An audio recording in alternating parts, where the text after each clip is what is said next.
Alors maintenant, pour corriger le premier inconvénient de la bascule SR asynchrone, la sensibilité de la sortie Q au changement indésirable des entrées S et R, alors on va utiliser une autre solution. Alors c'est la bascule SR synchrone. D'accord? Alors cette bascule est décomposée aussi en deux types. Alors vous avez la bascule SR synchrone statique et par la suite on va voir le mode dynamique. Alors maintenant on s'intéresse au mode statique. Alors pourquoi un mode statique? Alors cette bascule elle dispose une troisième entrée. Voilà. Il est indiqué sur le logigramme. Il est symbolisé par la lettre H. D'accord? À part les deux entrées S et R. Alors, cette entrée de validation de la programmation en R et S, alors, ou bien, il s'appelle aussi le signal d'horloge. Alors, soit il est actif sur un niveau haut ou bien un niveau bas. Ça veut dire un niveau haut, ça veut dire actif par la valeur 1 logique. Niveau bas par 1, 0. Donc, les ordres 7 R et 7 ne changent l'état de la sortie qu'après l'autorisation d'un signal de commande H. D'accord? Alors voilà le symbole de la bascule selon les deux commandes. Voilà donc le symbole de la bascule SR synchrone, active par une horloge active sur un niveau haut.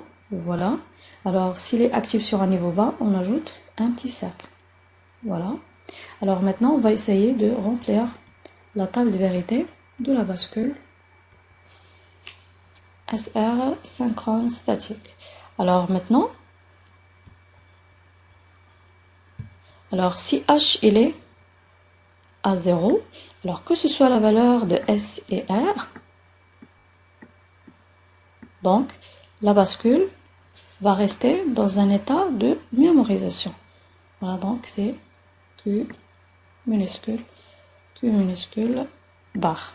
Alors maintenant, si on veut commander notre bascule par H active sur un niveau 1, donc on doit mettre H à un niveau 1. Voilà, pour faire fonctionner la bascule, si vous voulez, en mode normal.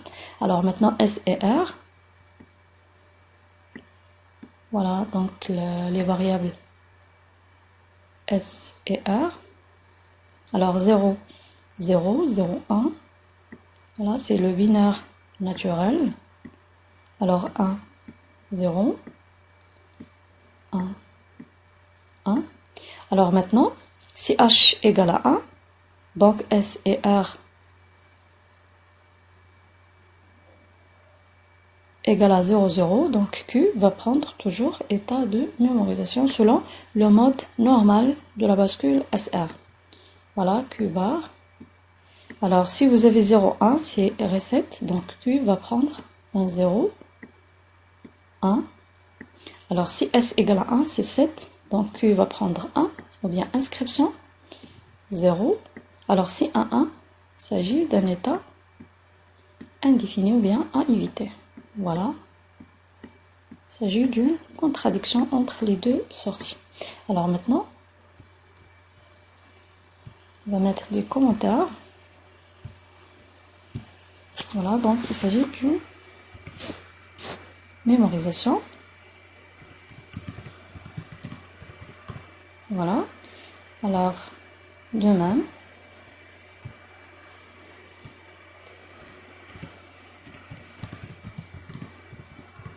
Voilà. Alors ici, vous avez mise à 0. Voilà. Alors l'autre, mise à 1.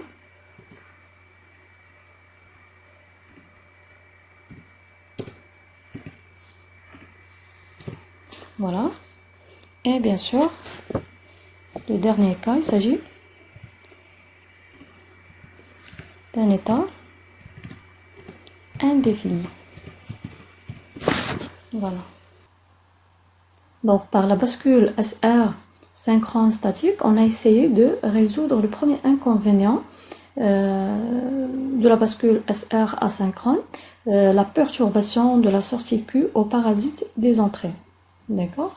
Alors, fonctionnement. Alors, si le signal d'horloge active, ça veut dire soit sur un niveau 1 ou bien 0, alors la bascule RS est en fonctionnement normal. Alors si l'absence de signal, ça veut dire pour la première bascule, quand H égale à 0, d'accord, il est inactif, donc la bascule reste dans un état de mémoire ou bien elle reste bloquée si vous voulez. D'accord. Alors maintenant, on va essayer de tracer les sorties, d'accord, dans les deux cas, en fonction de H, S et R. Alors maintenant, pour la première sortie, voilà, donc la première bascule, voilà. Donc H, il est actif sur un niveau haut, ça veut dire par 1. Donc vous avez 4 niveaux. 1, voilà le premier. Alors le deuxième. Alors le troisième. Et le quatrième. Alors quand H égale à 1, dans les 4 cas, donc Q, ou bien la bascule, d'accord, il est dans un fonctionnement normal. Donc fonctionnement normal, ça veut dire, selon la table de vérité, donc on vérifie les valeurs de S et A, d'accord, pour déterminer la sortie Q de la bascule. Donc c'est ce qu'on va déterminer à travers les chronogrammes. Alors quand H égale à 1, on vérifie juste S et A. Donc ici vous avez S pendant cette demi-période égale à 1, 0 pour R. Donc c'est une action 7 ou bien mise à 1. Donc Q bascule à 1. Pourquoi il bascule? Parce que initialement vous avez Q égale à 0. Parce que quand H égale à 0, donc on a dit que la bascule elle est dans un état mémoire ou bien reste bloqué. D'accord? On va garder juste la valeur initiale. Alors voilà, donc quand H égale à 1, on a vérifié S et R. Voilà, donc Q égale à 1. Alors quand H aussi égale à 0, d'accord? Donc Q, on va garder la valeur initiale ou bien l'état précédent qui est égal à 1, d'accord? Alors quand H égale à 1, le deuxième niveau, donc Q, selon la valeur de S et R, vous avez 0, 1, c'est une action recette, ça veut dire que va basculer vers 0. Alors 0 mémorisation, donc elle reste à 0. Alors niveau 1, selon S et R. Alors ici vous avez des segments, si vous voulez. Donc vous avez 3 valeurs pour S et R. Voilà, on va continuer, si vous voulez.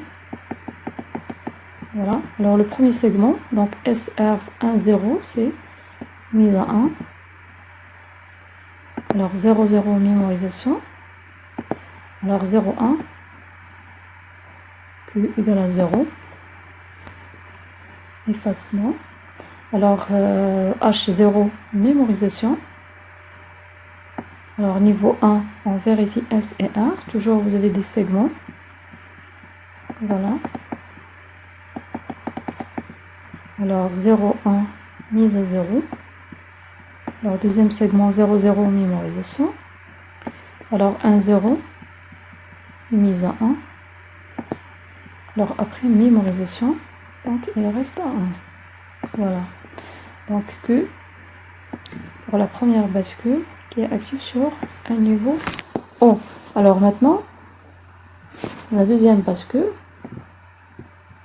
voilà, complémentée ou bien H active sur un niveau bas. Alors maintenant, on va prendre en considération le niveau 0. Voilà.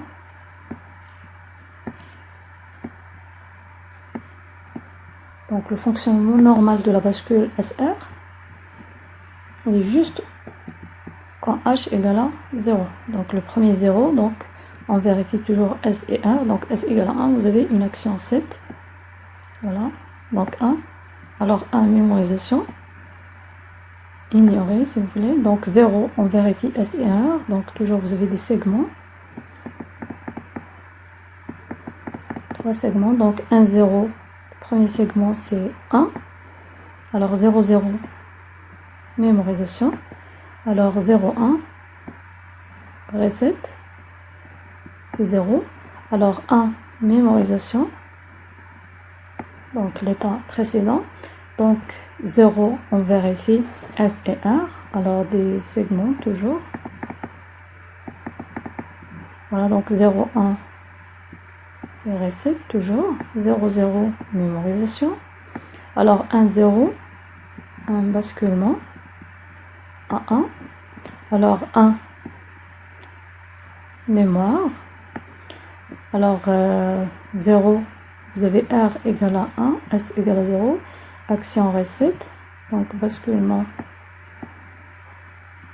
de la sortie vers 0. Alors 1, état de mémoire, donc toujours 0. Donc 0, vous avez S égale à 1, donc action 7 ou bien mise à 1. Donc Q bascule à la valeur 1. Voilà donc la deuxième sortie de la bascule.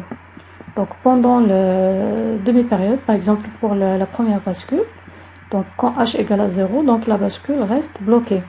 Donc c'est pour ça, donc la bascule va corriger, si vous voulez, le premier inconvénient. D'accord, donc il va, si vous voulez, diminuer la sensibilité de la sortie aux parasites des entrées, par exemple, pendant cette demi-période. S'il y a des perturbations au niveau de S et R, donc Q va juste garder la valeur initiale. D'accord ?